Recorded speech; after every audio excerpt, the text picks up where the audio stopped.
What's going on, everybody? Welcome in to Blazers Uprise Live. I gotta fix this here. There we go. We got a three-person panel today. We got me, we got Eric, we got Gabe from Valley Podcast, a resident Suns fan to come rub it in our faces about this preseason loss. We are going to go over what we saw today. I am going to try and explain to people that they shouldn't be ready to jump off the cliff, so to say, in regards to this team. I saw a lot of panic on Twitter, even though it was the third preseason game, and we're going to go over it. Sorry for the wait going live. We had to sort out some technical stuff, and we're good to go now. So, hope everybody is enjoying your day. Hopefully this game did not ruin your day. Eric, I'll just toss it to you. I have a rant to go on later, but I'll toss it to you, and I don't know, I'll get Gabe's thoughts as well. But what do you think of this game? The Blazers end up losing by like 45 points. I mean, there's no real way to sugarcoat it. They played like crap. But I'm obviously not as worried about it as a lot of people I'm seeing. If this happens in a regular season game, I will be very upset and very mad. I'll come on here and be spitting hot fire on here.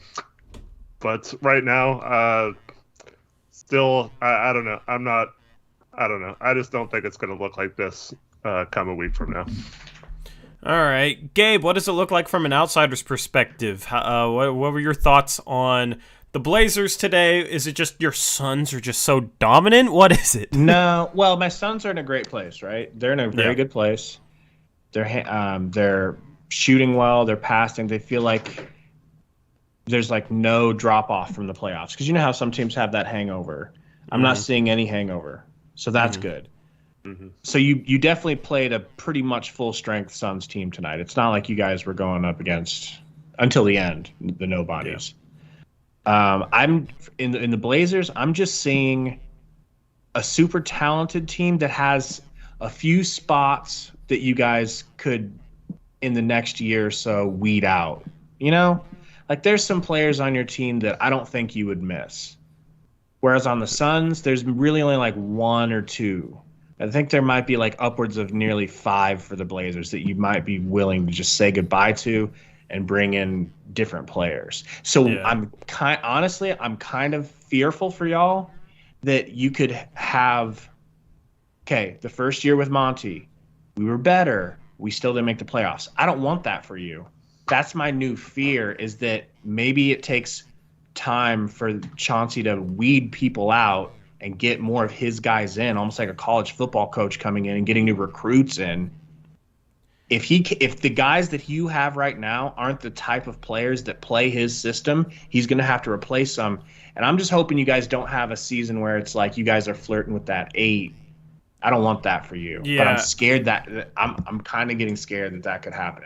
I'm not scared. And here's the thing. I think we have the players to fit what he wants to do. They're just not used to doing what he wants to do. And as far as, and this is what I've been telling people, is this team is not going to break bad habits in 3 preseason games, right? This team is not going to be completely dialed in 3 preseason games. The preseason is for working on stuff that you struggle with. And it's like the team seems to be really trying to work on stuff that it struggles with, and then people are shocked when it doesn't look too good. You know what I mean? I don't understand that. I've never understood that. That's why I'm not going to read too much into the preseason. The Blazers have 11 points in the first quarter. How many times did Dame even shoot? Dame wasn't trying to take over. If this was a meaningful game, Dame would have been like, okay, I need to carry this offense, and we wouldn't have had 11 points in the first quarter, right? I also thought we were getting good shots in the first quarter. Sometimes you're going to have bad shooting nights, which is kind of ironic coming from us, but overall, I thought our shot quality was better in the first half than it was most of the time last year. We shot the highest percentage in terms of contested jumpers last year, so it's a situation where sometimes you're going to have guys missing shots. CJ missed a bunch of open threes, but I like that he's getting open threes. Dame missed some open threes. I like that he's getting open threes. But beyond that, it's just this team is focusing on stuff that it's not good at yet. So when they are trying to move the ball a lot, when they are playing a scheme with the rotations behind it that aren't set, they're going to struggle when they're working on that type of stuff. That's what's going to happen. It's a work in progress. It was never going to be fixed in 3 preseason games. And you say if this is a regular season game, you're going to be mad, Eric? I'd have a hard time being mad if it's, game 2, which is who we play the Suns, game 2. I'd have a hard time being too frustrated. I'd be frustrated getting blown out by 40, but it's just going to be a work in progress, and people have to be patient with this team. I'll get into kind of the things that they are trying to improve, that they need to improve, that were the biggest issues tonight.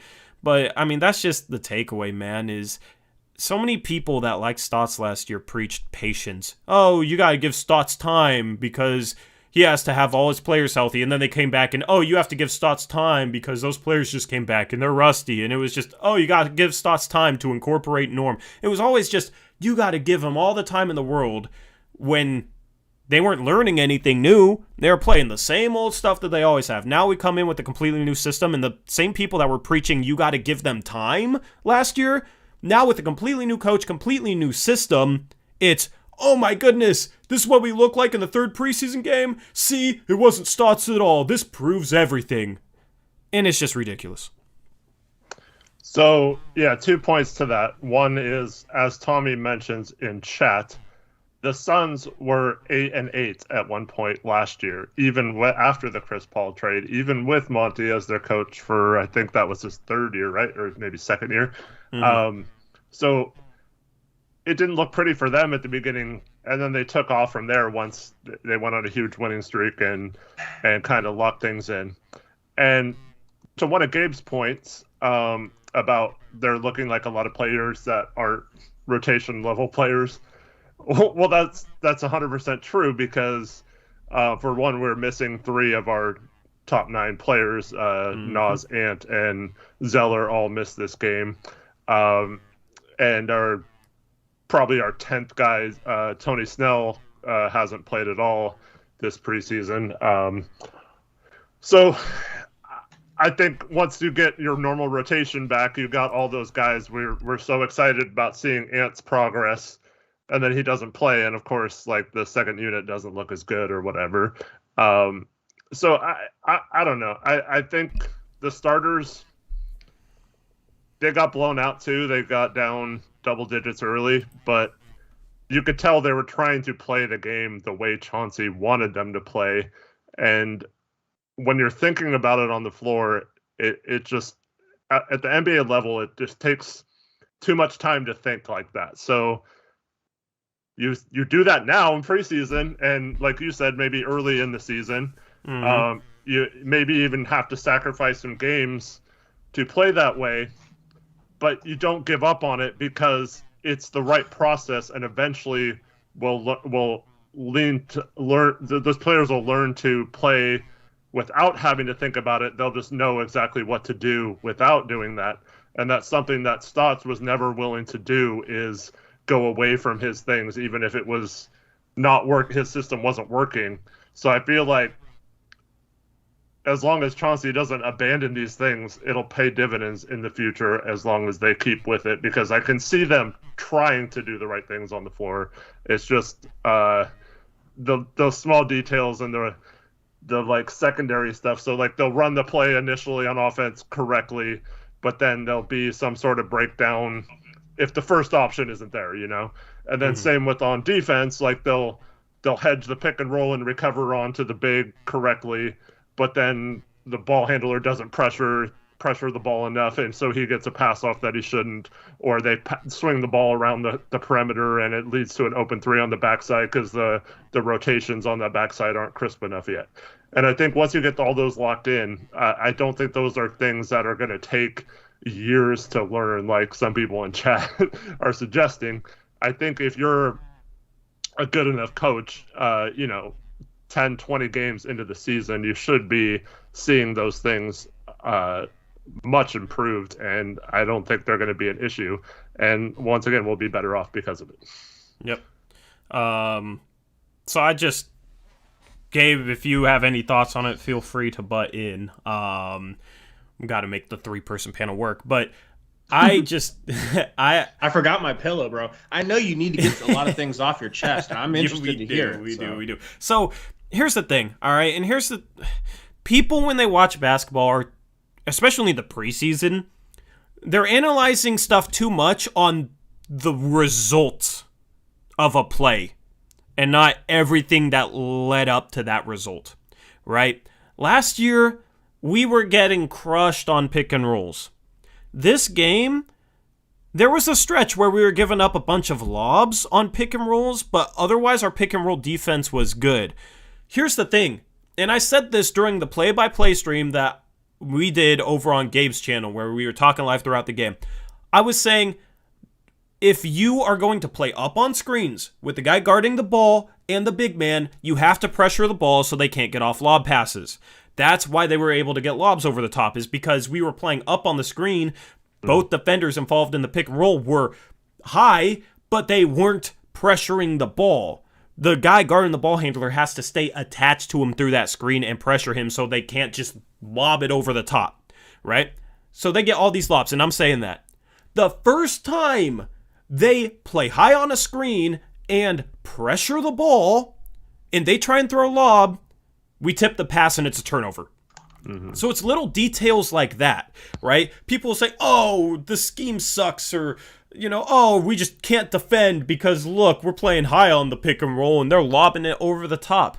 But it's an attention to detail thing. And that's the thing. This team is not going to have details down. So Nurkic might be playing perfectly high on the screen and they might be rotating decently behind that, but if you don't have pressure on the ball and you have a guy like JaVale McGee in the game, they can just lob it over the top and pick them apart that way. That's why you have to have pressure on the ball. So that's the thing with defense in basketball, is all five guys have to be doing the right thing, right? If you have one breakdown somewhere and the other four defenders are all doing their jobs, but one guy has a breakdown, then offenses are good enough, especially nowadays in the NBA, to pick that apart.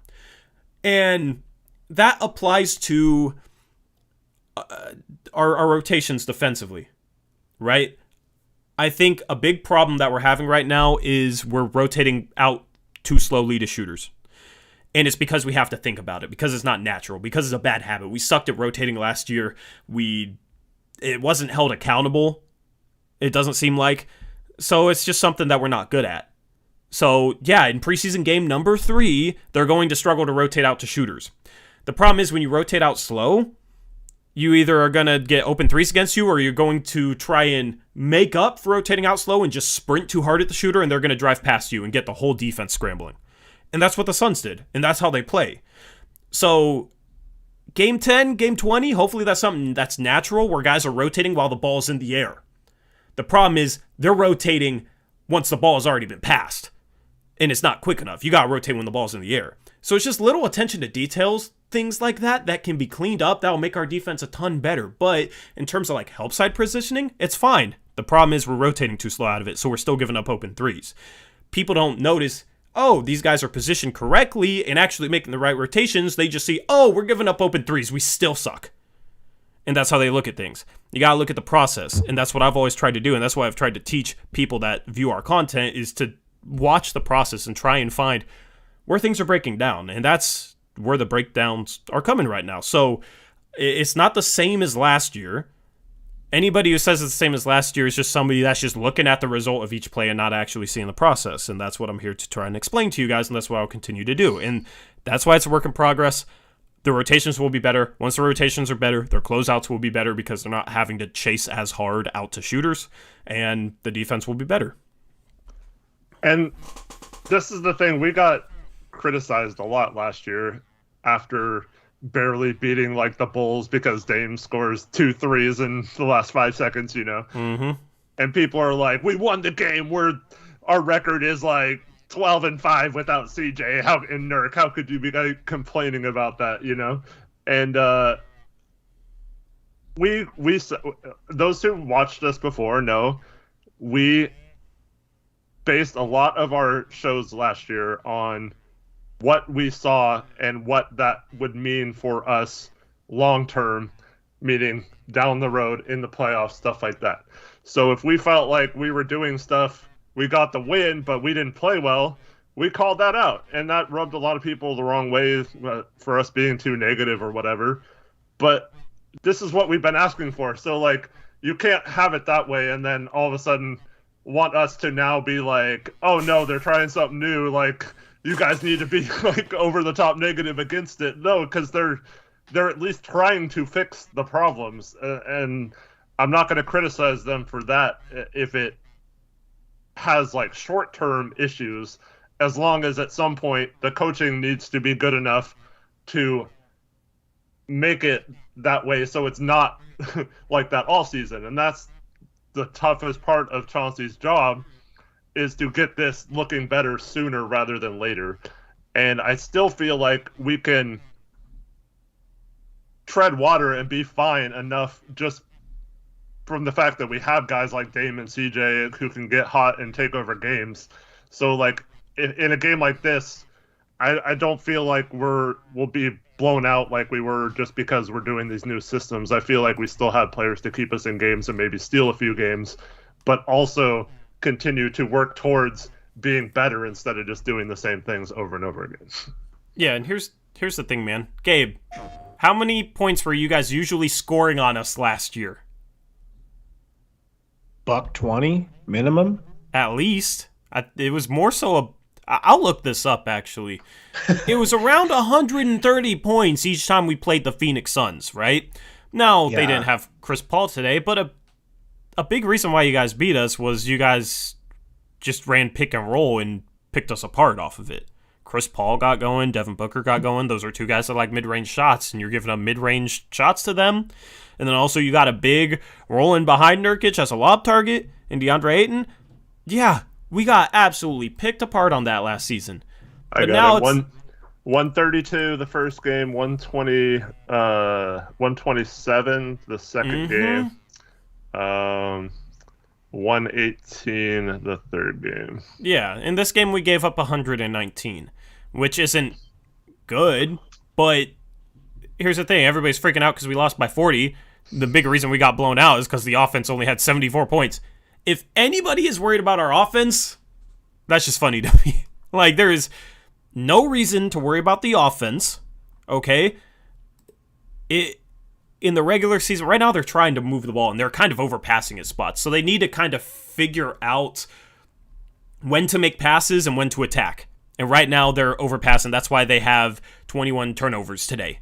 That's why they've had over 20 turnovers in every game. Now, 3 were from Dennis Smith Jr., 3 were from McLemore, 1 was from Ellaby, 1 was from Watford, so that 1 was from Chris as well. So that's 9 turnovers from guys that aren't going to play, right? You look at Nurkic, he has 4 turnovers. 3 of those were ticky-tack offensive screen calls, which at least 2 of them I thought were ridiculous. Actually, no, he had 4 offensive screen calls or something like that. So, and then 1 where he was posting up, so those are offensive foul calls that I thought were terrible calls.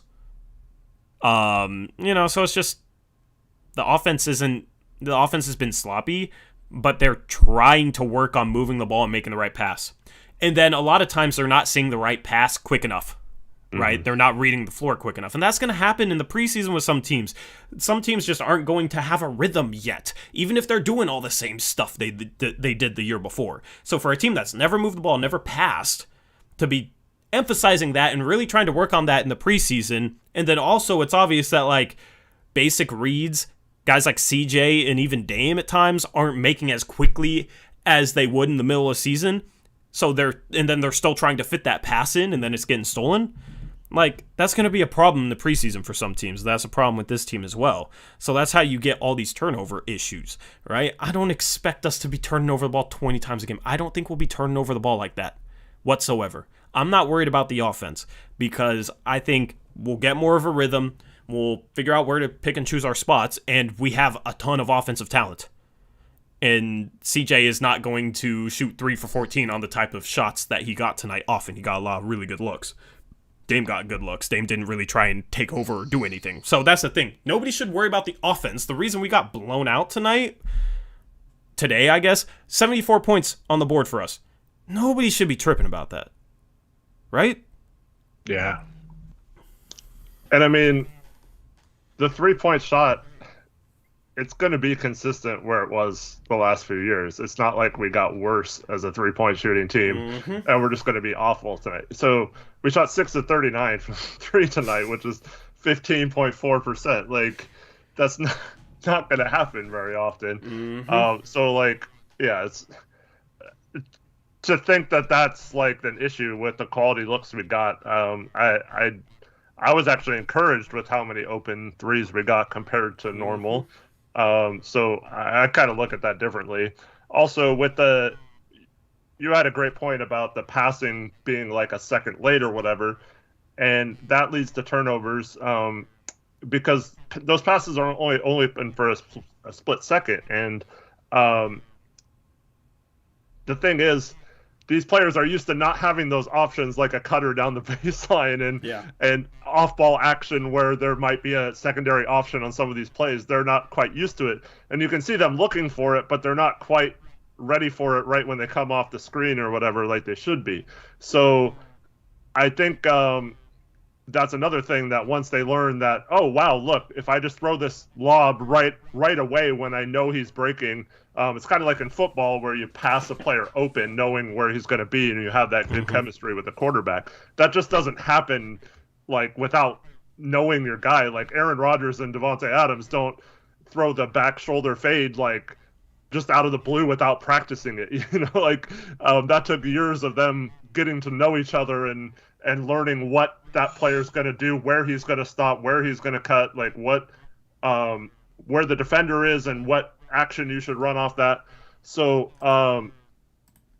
like all these things, like you said, are going to take time, and it's just I just feel like, yeah, it's preseason. I don't get why we're acting like we're like last place in the West right now when there's no chance we're going to do anything this season.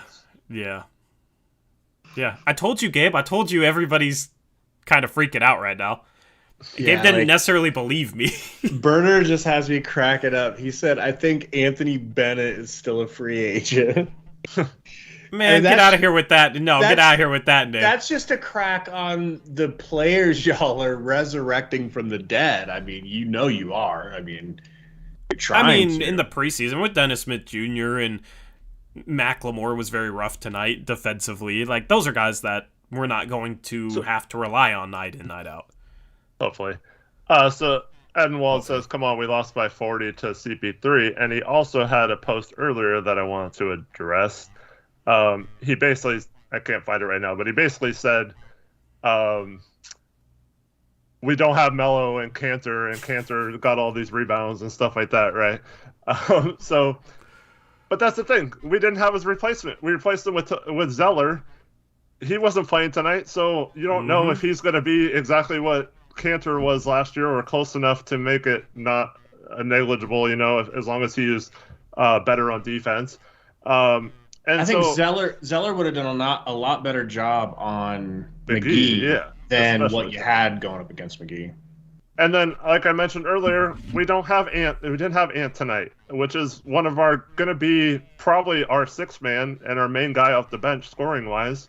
So these are things that we're going to we didn't have in this game. So like, if you think that's the problem where we didn't really have scoring off the bench, no crap, because our best scorer off the bench didn't play tonight, and we didn't have rebounding from our center position because we didn't have a backup center in Cody Zeller play tonight. So like, I mean that's the reason, not because we're going to be missing those things this season. It's because we didn't have them in this game. Bro, I don't understand it because Cody Zeller's a good offensive rebound. People act like he can't offensive rebound. He averaged 4.3 offensive rebounds per 36. Cantor led the league at 5.7. So Cantor's elite at it. There's no doubting. Yeah, nobody's as elite as Cantor. But Cody Zeller's a really good offensive rebounder. Going from Cantor to Zeller in terms of offensive rebounding is not going to be an issue with pretty much a lot of the same guys that led us to the third-ranked offense in the league. Right? And then Melo's scoring was not efficient whatsoever. He took a lot of possessions to get his points. He was not an efficient player, right? That's the thing. It's not a Melo and Cantor missing issue. That's not the issue. And that's the thing, is like, we gotta improve our defense. And it's like, we get rid of those guys, and now people are freaking out that we don't have Melo and Canner. But they're still freaking out about our defense game 3 of the preseason. It just seems like people want to freak out. It was a 45-point loss, bro. You're gonna have people freaking out. Yeah. That's a big, juicy, round number. Do you remember your thoughts on last preseason for the Suns?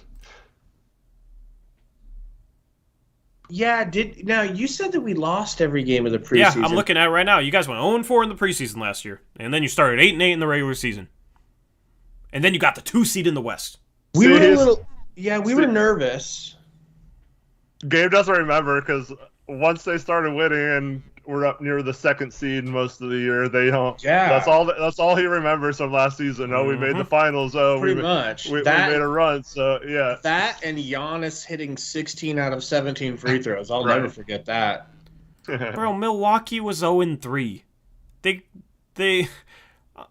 Giannis played at least 2 of the games too. Does not matter. For all you guys know, and this is probably unlikely, but for all you know, Billups is like, hey, we ain't showing anyone anything.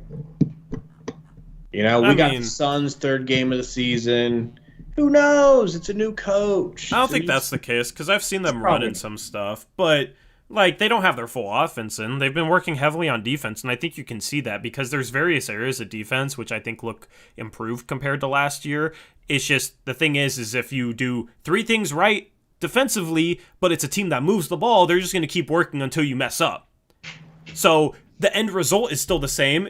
If you mess up on the 1st time or the 4th time, right? If you mess up the 1st time, open 3. If you mess up the 4th time, open 3. But it's encouraging when your initial defense is better. So that's the thing, is that's why I can't stand people that just look for the result and just say, oh, it's just like last year. We're still giving up open 3s, but they're not actually paying attention to what we're doing. Because that's the thing. If we are defending better initially, that'll carry over to later on in possessions. Mm-hmm. And that'll carry over. That's promising. That's promising. Despite the end result of the possession being the same, it's a lot more promising than last year. So I've seen improvement in that area, and people say, no, well, look how many points we gave up, and just look at the result. But I've seen promising signs defensively, okay? It's obvious that's what we've worked on. Offensively, it's not in sync yet. But here's the thing. You have guys that can just take over games. And in games that matter, Dame will probably take over. If this game matters tonight in the 1st quarter when we can't get anything going, Dame probably takes over and keeps us in the game. But in the preseason, we're not trying to win, so we're just going to keep working on what we need to work on, despite it not going well.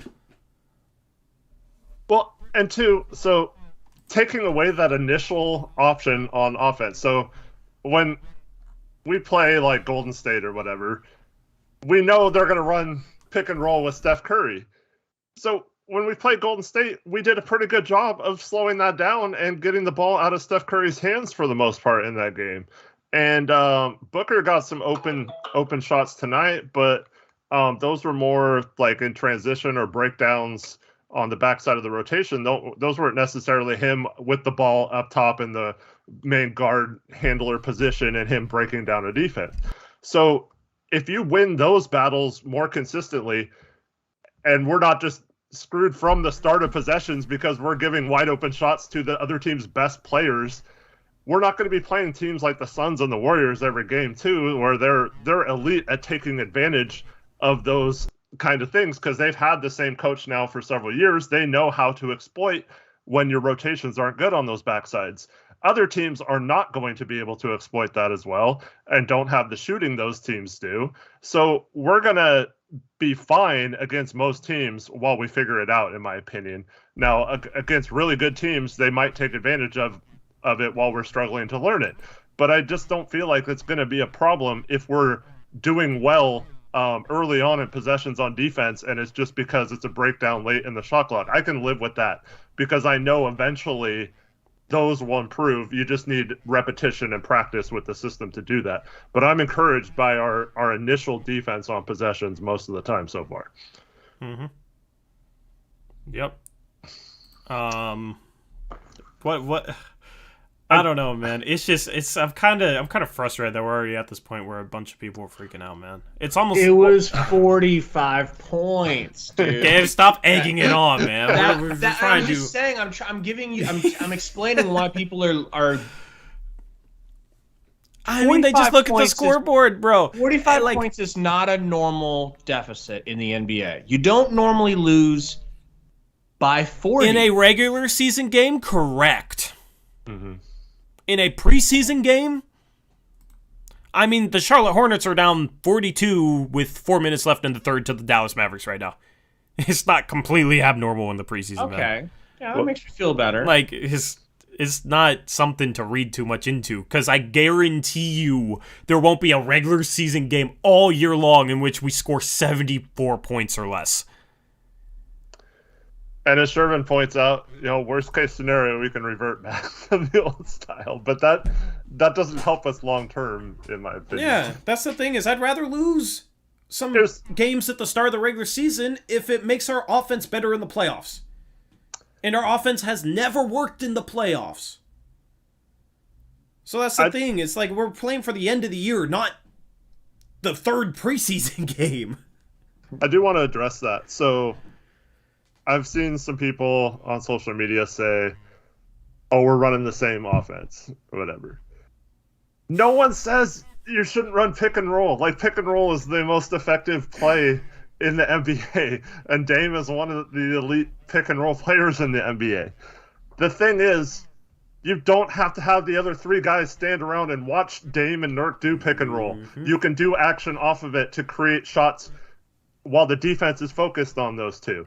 Or and just to keep the help side defense occupied defending the weak side of the floor, right. So maybe the pick and roll has more space.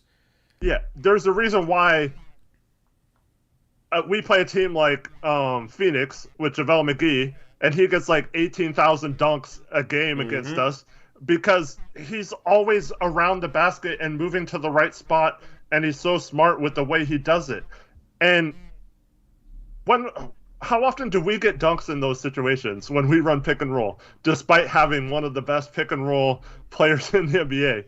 We rarely ever get dunks in those situations because we don't have someone in the dunker spot on the baseline or like close enough to the basket. He's often catching, like Nurk usually when he catches the ball is near the free throw line where he's got to take a couple dribbles and won't be able to dunk if there's traffic in the lane. And we have no cutters down the baseline or whatever. And these are the type of things that you add wrinkles to that, and all of a sudden, a really good offense becomes unstoppable offense because there's no way you can stop that if you have all these other players moving off the ball in addition to what Dame and Nurk can do in the pick and roll just in a normal situation. Yeah, and to anybody else might say Nurkic isn't a good enough dunker, it was the same exact way with Hassan Whiteside. It doesn't matter who's there. It's been like that, no matter who. It's not a Nurkic thing. I just know that comment is coming. Be that dunker? I mean, he could be. He could be, especially if he's small ball 5, because he's athletic, can roll quick. Well, you don't need the center to necessarily be the dunker. You can run, because like Draymond with Golden State, like he's often the guy who receives the pass there, but he's giving it up to someone else who's cutting baseline or whatever, which sometimes is Looney, or sometimes he's the 5, and it's one of the wings like Wiggins or someone who's cutting to the basket. So like you don't have to have it be the center. So yeah, to your point, it could be Ant, it could be Nance, it could be a lot. We have a lot of good dunkers on this team. So. Yep. So there's no reason to be worried about the offense. I'm surprised people are panicking about the offense right now. Like, we played the worst offensive style in the league and got the worst shot selection probably in the entire league and still had the third-ranked offense. No, we didn't turn over the ball much, so it's like you have to make it so that if you're turning over the ball a little bit more, say you're moving the ball a little bit more and have a couple extra turnovers a game, you have to make the higher quality shots you're going to get from that outweigh the turnovers. Outweigh, maybe an extra turnover or two a game. And I think that's very possible. They're just not there yet. They're turning over the ball like crazy. And the problem is like Nurkic moving into screens and, silly stuff like that. And, dude, we threw some terrible passes today from guys that aren't going to be in the rotation. Like Marquise Chris on a fast break threw it right to the defensive player for no reason. Just handed. It's just silly stuff like that. It's preseason stuff, man. I feel like people forget what preseason is like. It's preseason stuff. It's preseason turnovers, man. This team is not going to be going out there and turning over the ball 22 times a game. It's not going to happen. It's not something to worry about at this point. Right now, they're trying to work on passing, and they're overpassing. I think once the regular season comes along, they're going to be more aggressive in terms of scoring off the dribble, but also trying to find cutters, see cutters, and whatnot. There's just a balance, right? And you just don't want to force passes that aren't there. So it's just a situation where it's a work in progress, man. I don't know how many times I have to say that. Offensively, we're going to be just fine. Legitimately, I am not going to be worried about the offense until maybe game 20 if we're not in the top 10. All right? Then maybe I'm worried about the offense. But there's just we're probably not going to be as good right off the bat because we're working on a new style that will be better long term. So I'm not going to worry about it. Even if we're a little bit worse, I'm not going to worry about it. I'm legitimately only looking at I'm only worried about the defense right now. And I'll analyze the offense, and I'll talk about the offense, and I'll say what we need to do better. But the only thing that I'm like, we got to get this right is the defense. And that's also a work in progress. But that's really my area of focus right now. Yeah, and the thing about that is we've yet to see what happens when a team double teams Dame or takes the pick and roll away from us, things like that. Mm-hmm. So that'll be the difference in our offense taking that next step playoff wise, is to adjust to those teams, or running some stuff for Dame off ball, which we saw. We haven't done this. Trevin pointed this out earlier. Billups did say specifically that he wasn't going to run all his stuff offensively in preseason because he doesn't want to show that yet. But getting Dame shots off ball when he's being double teamed, pushing the ball up the floor, we saw 3 or 4 times in the second quarter, we pushed the ball up, just one pass up to a guy who is leaking up the floor, and it resulted in CJ missing a layup, but it was wide open. Norm got a layup. CJ got fouled on another one. Norm got that dunk. That was right after it. Mm-hmm. And they started pushing the ball, and And so, you can do things like that to incorporate. If you're having trouble in your half-court offense, you can always do things like that, move the ball quicker up the court, try to create some mismatches just by beating your guy down the floor. And then just, running Dame off screens, off ball. And I thought we did a good job in this game of getting CJ plenty of good looks, and he just was not good in shooting the ball in this game. Yep. Gabe, what are your thoughts on what we've been discussing? I think everybody's going to forget about this in a week when the season starts. As you can see, someone was saying in the chat, Gabriel Foster, that Hornets are now losing by 50. We know the Hornets are a good team, dude. I would say good. They're a fringe playoff team, though. Yeah, they were in the playoffs last year before they dealt with injury trouble. They're not the type of team that's going to lose by 50 at all this season, probably to anybody ever. So, especially against Dallas. I think Dallas is slightly above them, but they're pretty close. Exactly. And I don't know who the Hornets are playing. They might not be playing their guys, and we did. So it's just, the preseason's just weird, man. I don't understand why people read so much into it. You guys will be fine. I would suggest you guys make some sort of move at the break. By the break. Well, we'll be able to tell what we need personnel-wise by the break. We should have the style. That's the thing, is everybody we got to make a trade now, make a trade. Let's just see what this team looks like. We'll get a better feel for what we need. And people are like, you just automatically need a trade. Because you got to see columns. Yeah, see, that's the thing with a big portion of this fan base, Gabe. They cannot be moved whatsoever off the we have to trade CJ bandwagon. It's for so many people, it's everything is, you have to trade CJ. CJ's the problem. CJ's the issue with everything, and if you have CJ on the team, we're gonna suck. And it's just, that's kind of the narrative of a lot of people. So a lot of people are like, no, you gotta trade CJ for Ben Simmons now. needed to trade CJ a long time ago and it won't matter. But for me, it's like, let's just see how good this team can be defensively once they start figuring things out under a coach who's a better defensive coach than Terry Stotts was, because Terry Stotts was horrible defensively. And then let's just see what that looks like. Let's just see how good that team is. And if it's not good enough, if we're like moving the ball well and we're doing a lot of the right things defensively and CJ is just struggling and just not it defensively, then at that point, I might be open to a CJ for Ben Simmons trade. I'm just like, panic trades after the third game of the preseason. I know I've said third game of the preseason so much. I just have to keep reiterating it. It's just, I don't know. Like, so we might need to move at the deadline. 100% agree with that being a possibility. It's just like, I don't want I'm to not get too saying anyone specifically, because we don't know yet. I just feel like y'all are just missing like one piece. Like Chris Paul was our piece that we were missing, and I feel like y'all are missing one piece, and I don't know what it is exactly, but it feels like a four. It feels like a four. So. I mean, that's kind of the Spicy P. Spicy P. Pascal Siakam. Yeah, I mean that's our wish.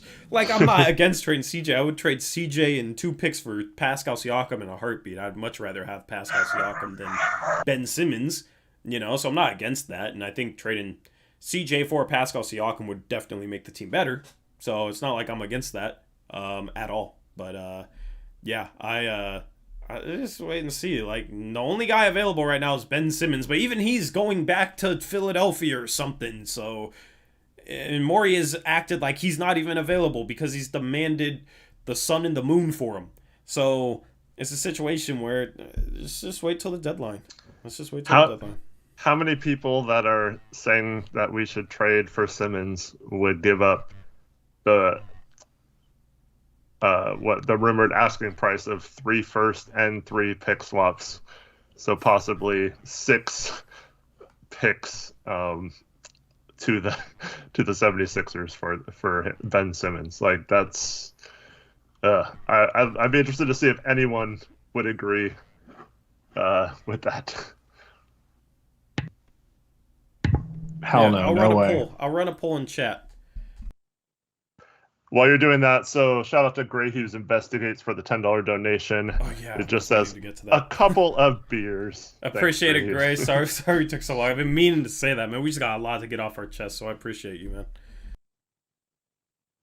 All right, I'm posting this poll, so go ahead and talk whatever y'all want to talk about while I post this. I was just gonna say, I feel like the reason why you guys need to make a trade is because you have it's only a 15-man roster, right? If you have close to 5 players, that's a third of your roster. I feel like there's 5 players on y'all's roster that you would not mind saying goodbye to. Keep in mind, a lot of the players that played tonight aren't technically on the roster. So we got our 9-man rotation is the starting lineup from tonight, which is Dame, CJ, Norm, Rocco, and Nurk. And then our 4 off the bench are looking like it's going to be Ant, Nas, who hasn't played since his first preseason game, but despite the first preseason game going very poorly for him, he's apparently been the best player in camp so far.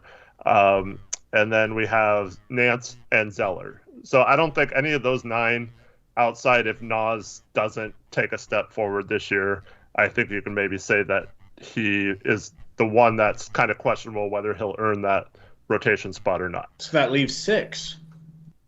No, that's 9. That's 8. But that leaves 6 left out of 15. So then the other 6, we have Tony Snell, who's just capable of that. Like, I'm not worried about him at all. He hasn't played yet either, but this is a guy who shot 57% from 3 last year. Is a quality help defender. Just knows his role, is plug and play in basically any system. I don't think that's a guy who is like you're ever going to be like, oh man, he's complete garbage. He's not going to be a guy you're like, wow, that guy's awesome either. But like, he just does his job and comes in games. So I'm not. I think that's fine to have as one of those 6 players. Another one of them is Greg Brown, who is a rookie, who has massive athletic potential and like obviously probably won't factor into the rotation this year, but he's tradable. Yeah, I mean, if it comes down to it, maybe. If it comes down to, they're like, yeah, you can have Spicy P, but we want you to send your young talent back in that trade. You're doing it. Yeah, for sure. I just don't think teams would really value him like that. Okay. So. And he's on a minimum rookie contract, so it's not like he can match Spicy P's in a trade. But if he has to be included with CJ, yeah, sure, I understand that. Yeah, I mean, CJ Ellaby obviously is definitely he's probably not an NBA level player. So he's basically going to be our 14th guy. I'm missing someone. Ben McLemore. Torrey's already done with him. But he's not a rotation player. But yeah, he's filled in rotation a little bit in the past. I mean, it's not in like an emergency situation. It's not the end of the world to have to go to him. But once again, he just has to play better defense than he played today because he was awful. he shouldn't be. He shouldn't be in the rotation at all. So, and then it's looking like Dennis Smith Jr. should win the last spot, and he's looking like a quality third point guard at the very worst. So, I mean, I don't get where you're saying because that's everyone that's on the team right now. See, so. I'm looking at it from like, obviously I have less knowledge of your team, and I'm less attached to your team. So to me, I see 4 to 5 pieces of dead meat. Just who are they? That's who I named that are. Okay, so Ellaby. I can agree with that. Yeah, of course. You agree. Yeah. What I'm comparing it to is like with the Suns, we don't really have, and last year didn't really have anyone other than Frank and Nader. It's like 2 players that I would be glad to be done away with. But actually, we wanted Frank because we were so tiny.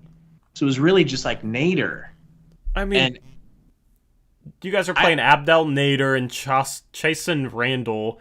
Like, that's the thing, though. It doesn't really matter. It's not going to matter who your 13th and 14th guys are.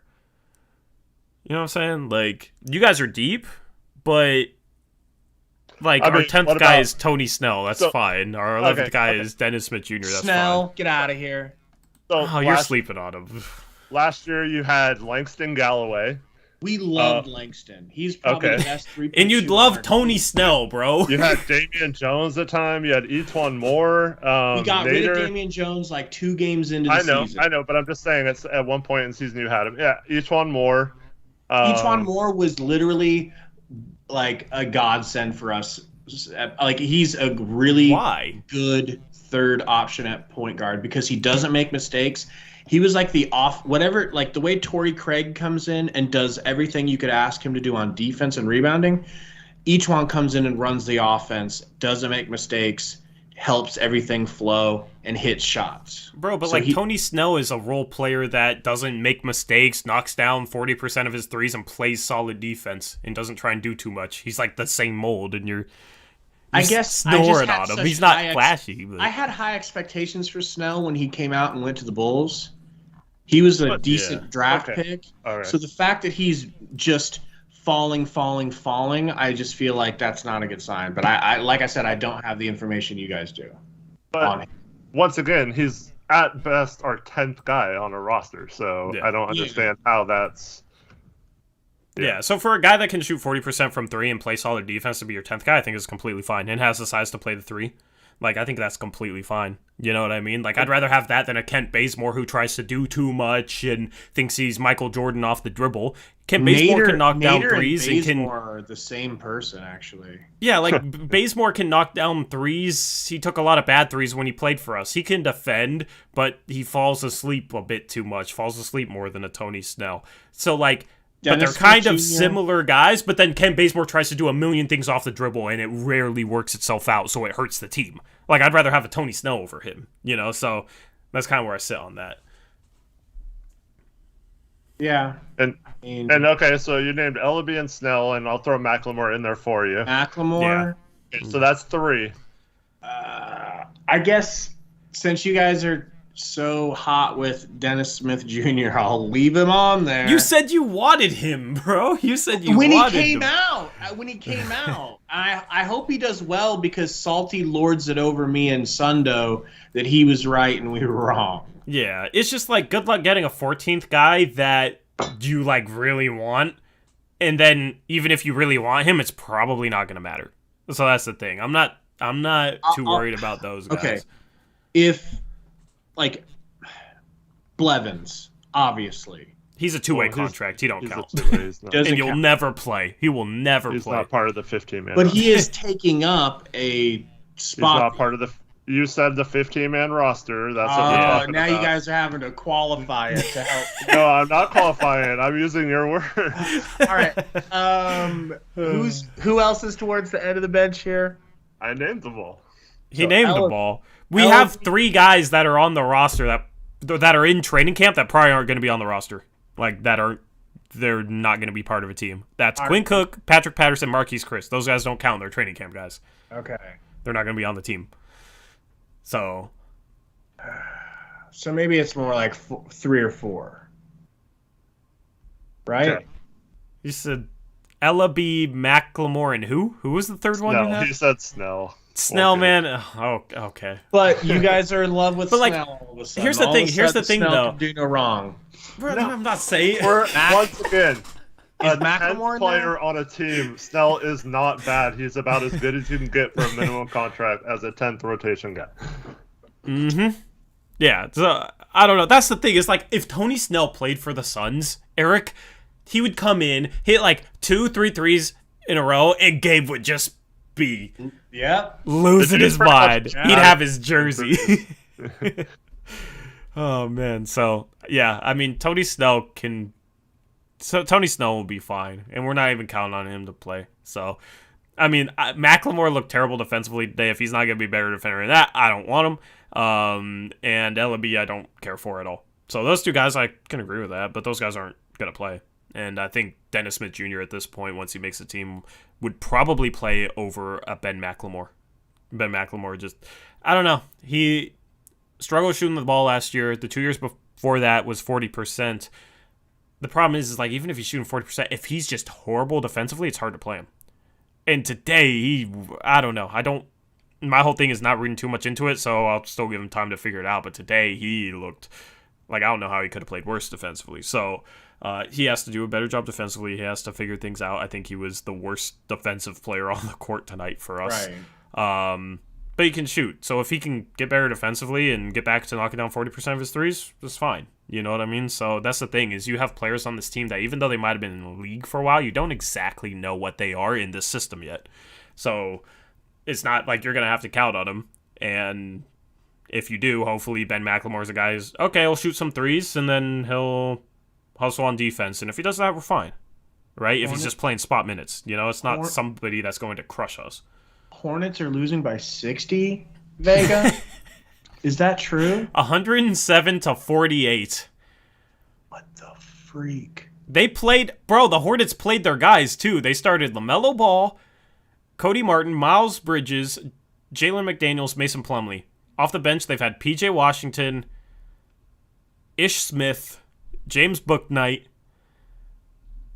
So they're not playing Terry Rozier or Kelly Oubre, or Gordon Hayward, but they're still playing LaMelo. They're still playing Mason Plumlee. They're still playing Miles Bridges. So they're playing some guys. They're down 59 right now. Did they get a new coach? No. No. No. Brad says that Plumlee's a minus 40. That's funny. He is a minus 40. I gotta stop these ESPN ads. Dude, this is Charlotte's scoring. First quarter, 17 points. Second quarter, 13 points. Third quarter, 11 points. Halfway through the fourth, that sounds familiar. 7 points. What? I said that sounds familiar. Yeah. Dude, they're having... Bro, they might not reach 60 points. That's never gonna happen for them during the regular season. Never. So... I'm not tripping about no preseason. They're gonna make everybody forget about you. Forget about this 45 burger. Yep. You know? So here's the final results. 88 votes, 77% of people said they would not do CJ 3 first and 3 pick swaps for Ben Simmons, which means 23% of people are crazy. Oh. Wow. Oh, my goodness. Well, you could look at it this way. Maybe they're thinking we're good and going to get better, so our picks aren't even going to be worth that much to begin with. Bro, but we're talking about like in 2026, 2027, 2028, like you're supposed to be for a good guy that might years. not make us better. But you're supposed to be good those years. In 2026, Dame's gonna be like 36. How do you know? Like we don't know. We don't know. Like you're supposed to be, but that's why you don't just give up unprotected picks. Unless you're getting like a superstar or a at least a high caliber all-star, not a Ben Simmons. Yeah, that's the bottom line is Simmons' value is not worth that price. Mm-hmm. So, like, if you pay that price, it's stupid because it's so not worth it. No one is willing to pay that price right now. Otherwise, he would have been traded months ago. So no one's even come close to that kind of offer. And, yeah, so... it would be dumb to just cave in and be like, "Oh yeah, it's whatever it takes because we need Ben Simmons." Like no, man. At some point, this is going to reach a situation where they have to move him, whether it's for pennies on the dollar or not. I just don't see any way that guy just comes back, reports to the team, and everything's fine, and they laugh at this situation because it got way better. Like I just don't see that happening. Man. Yeah. Nice Nash jersey. Showing off your Nash jersey there. Now I'm trying to figure out which way, because it's kind of like a mirror, you know? Like, yeah. You think you're turning it to one side, it's going to show one thing, and it shows the exact opposite. It sucks. Anyway, I'm just responding to chat because I've seen it all today. Nance should be starting. Blazers' little man front line looks weak and easy to abuse every time. It's like Jay Crowder and Ayton is smaller than Rocco and Nurk. Technically. And the Suns, they are. Yeah. And the Suns did just fine. That's the thing, when people try to make height arguments, and I bring up other successful teams with similar heights at positions, and, but it doesn't count for them. What were you going to say, Eric? I was going to say, like, our first quarter defense, our starter in defense, wasn't that bad. We just couldn't score to stay in the game, but our defense kind of kept it in it early. I think, the Suns only scored 23 in the first quarter. So, I'd take that against the Suns all day. I don't think... Normally we'd be expecting to be winning. I don't think it was that our frontline defense got abused like hardcore in the first quarter. I think we just couldn't hit shots and scored 11 points. How many times last year did our offense, was it that bad, Yeah. Last year, if we had 11 points in the first quarter, we would have been down 25. Because we gave up 30 in almost every first quarter last year. Yeah. So, don't read too much into the preseason, guys. If you take away anything from the stream, it's just to relax and be patient. I know everybody wanted to see this team just hit the ground running and look amazing. Like, of course that would be better. But that's the thing, there's no reason to panic about anything. It doesn't always work like that. As far as everybody that comes in here and talks about Ben Simmons, they want 3 first and 3 swaps for him, or they're not going to trade him, and he's going back to Philadelphia. So can we just chill on we got to trade for Ben Simmons? Because Philadelphia is demanding an absurd package, and they're not moving off of it. So it's not, you know what I mean? It's not a situation where we just need to decide to trade CJ straight up for Ben Simmons. So can we just stop with the Ben Simmons trades, man? Stop with the trade talk. Let's just focus on the team. Let's focus on the good. Let's focus on what we need to improve on. That's just the way we need to go. Some teams start slow. We could be a team that starts slow. The Suns' preseason record last year, Keanu Reeves, was 0-4, and then they started 8-8. And look at them. They made the finals, and we're up 2-0 in the finals. Sorry, Gabe. Sorry I got to bring that up. I know it. I know it hurts. I could true, only though. imagine. It's true though. But yeah, they were 2 games away from a championship. So their fans. Were any of your fans, Gabe, panicking when you guys were 8-8? Well, we started kind of like 5-1 ish, something like that, and then went like 3-7. So there was a little bit of like, same old Suns, same old, same old. Yep. And then something happened and they just took off. Like they just started to click. You know? Mm-hmm. But Monty had been trying to get us to pick up actually playing defense. Everyone knows that the Suns are historically not a defensive team. Mm-hmm. Like my Chicago Bears. They're a defensive team. They've always been defense. They've never been an offensive team. Opposite for the Suns. 7 seconds. But they have less. Nagy. He is a guru at You guys- ruining quarterbacks. Yeah, I'm looking at this. Like, you guys, January 11th game of the season, gave up 128 to Washington. Yeah, that was a You rough.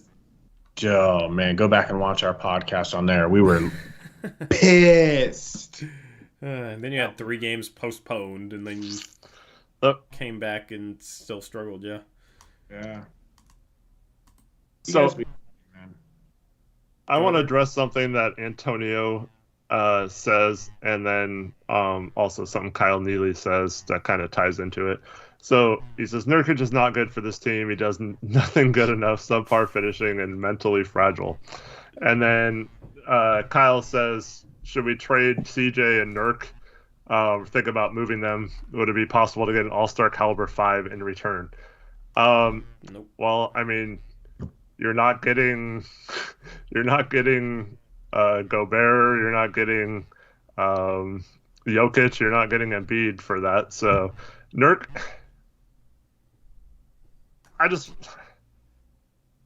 why are you right and Billups wrong about Nurkic? Like, I don't understand why Billups would be so high on the guy. He gets to see him every day. He gets to work with him. He gets to practice with him. Yet someone who doesn't get to see all that knows that Nurk just is a bum and can't play at all. Like, it just doesn't make sense to me. The guy's a good player, and he's just been frustrated with the roles in the past. And I feel like this is all going to be silly talk once we get into the season and see what he's truly capable of. Yeah. Yeah. I mean, and besides, he doesn't really have trade value anyway. Like, I mean, not. It's not like we can trade him for an all-star or something like that. I mean, I don't know. There's not many centers that are better than him for this team.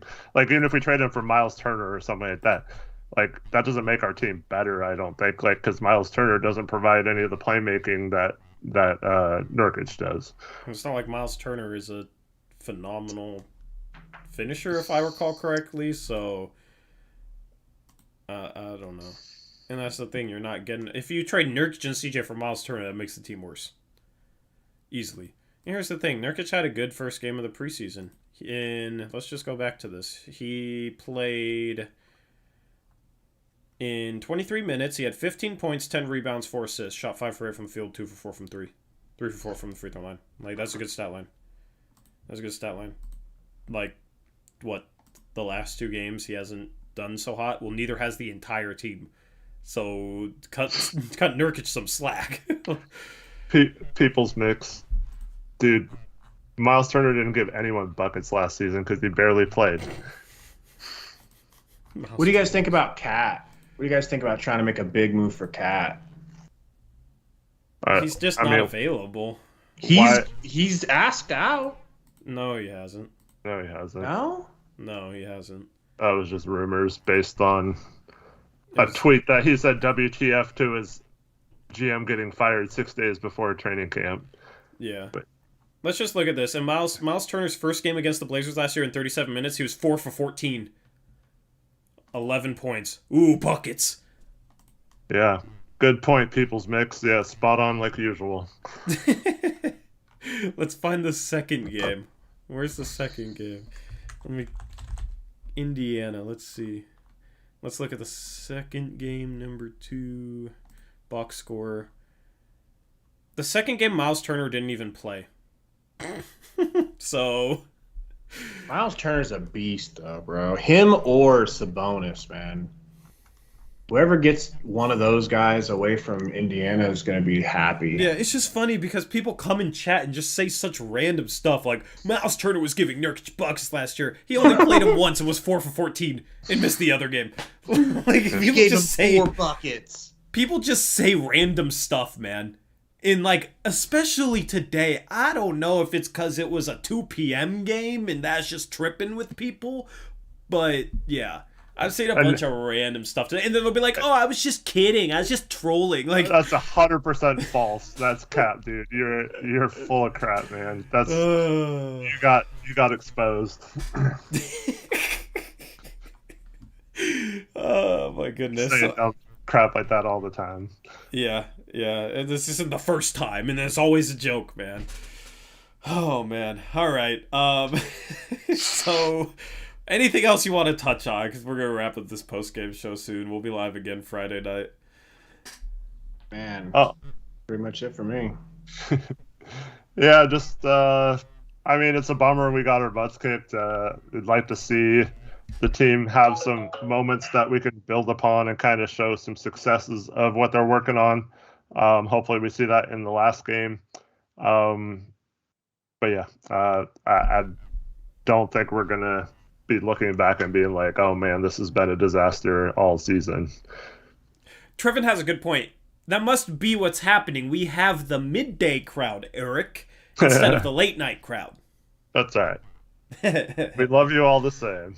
Yeah, just chill, just relax, just take a deep breath. This team's going to be fine. All right? This team's going to be fine. It's a work in process. Zach says it's a work in progress if we don't win our next preseason game. All right, Zach, go ahead. Dude, I've said work in progress so much I'm forgetting how to say it. It's a we're working the process, man. It's a progress in work. It's it's something like that. So just chill, relax. It's the preseason. Yeah, if we're like 2-18, then sure, we'll panic. All right. Then yeah. Then we can start talking about Chet Holmgren. Chet Holmgren. But until then, just relax. Blazers savior. Oh man, I can see the romp video now. Oh man. Hopefully that's not a romp video. All right, so I'm not tripping. Everybody needs to relax. We'll be live again on Friday, recapping our final preseason game. We'll see who plays, who doesn't. And then Monday, we will have Blazers Uprise live at 9:30 p.m. And that'll be the last 9:30 p.m. Blazers Uprise live for a while. We'll probably have another one during the All-Star break. But until then, it's going to be 3:30 p.m. start time starting on Wednesday next week for picks against the spread and all that. So that'll be fun to get back to doing picks against the spread. I know a lot of you enjoy that, and that'll be right here. So... yeah, no Thursday night stream tomorrow because we're streaming now and we're streaming Friday. So what are we going to talk about? You know what I mean? So yeah. We'll be live again on Friday, and then we'll be live again Monday night for a Blazers Uprise Live to kind of recap the preseason, look ahead to our first regular season game. And then we'll be live Wednesday, and we'll preview that first game some more. That'll be before our home opener against the Kings. We are switching it from Thursday to Wednesday because it's our first episode of Picks Against the Spread, and there are 11 games on Wednesday. So that's the logic. Hopefully that all makes sense to everybody. You can follow us on Twitter. I'm at Torrey Jones YT. That's Torey Jones YT. Eric is at Hoops Jock. Hoops plural. He's not a hoop jock. He's a hoops jock. And then the channel's at Blazers Uprise. Yeah, you're mm-hmm. At Blazers Uprise YT for the channel's Twitter. And Gabe, your Twitter changes a lot. Well, it's been for a while. It's been campaign. There's no E on the first pane like the P-A-Y. I'll copy paste it because nobody's going to understand. Yeah, no one's going to find that. At Suns Valley Pod is our Twitter though, and then there's at Saltiest AZ fan. Yeah, we'll give Salty. No, I don't want to give Salty's been on my nerves lately. Oh man, you maybe guys, next time. Maybe if he's a little nicer to me. You NFC Westers, man, can't get along. Dude, I have no problem getting along. It's what he says. I'm not the issue there, man. I'm chilling. All right. And then I see Trey Lance is a running back. Such a stupid pick. He got you good. He got you good. Man. So, anyway. Follow the GOAT Wacklandia on Twitter as well. Yeah. He was asking for a shout out, so. Yeah, follow Zach on Twitter. You can plug your handle into the chat, Zach. Mods, you guys can. Anybody else? I mean, you can. I mean, the mods can also delete it if they want, if they don't want you taking their Twitter plug attention away. So, other than that, we'll upload the audio of this to Spotify. I'll upload that later tonight. And anything else, Eric? No, thank you everyone for watching, and Gabe, thanks for joining us and for having us on your show earlier. It's been fun. Thanks for being there, man. Yep, appreciate it. Always good collabing with you, and I'm sure we'll have a collab with you for the second game of the regular season. It's always fun when our teams meet up. And yeah, so go subscribe to Gabe's channel if you want. I know you guys... Most of you aren't Suns fans in here. This is a Blazers channel, but I find his stuff really entertaining. They do play-by-play streams and whatnot, so it's always good to just tune in and be entertained. So I will drop the link to their channel in the comment section of chat. I'll also drop it in the description. So go subscribe to them. You're on the push for... You're almost close to 500. Getting close, man. I think we're really close to like 475. I think we're like 473, man. Thanks to everybody who's followed us, man. Appreciate the hell out of it.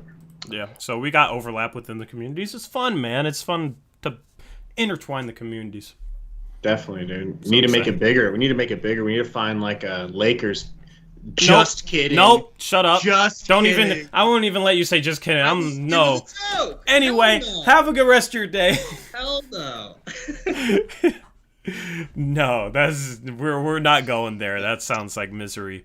Leave a like on the stream. It helps us out as always. And follow Trevin, Reese, and Jackson as well. We'll give them Trevin, Reese, Jackson, and Zach. You gotta say all the mods. Well, I said Zach earlier. I gave him his own thing. True. So. Yeah, follow the mods.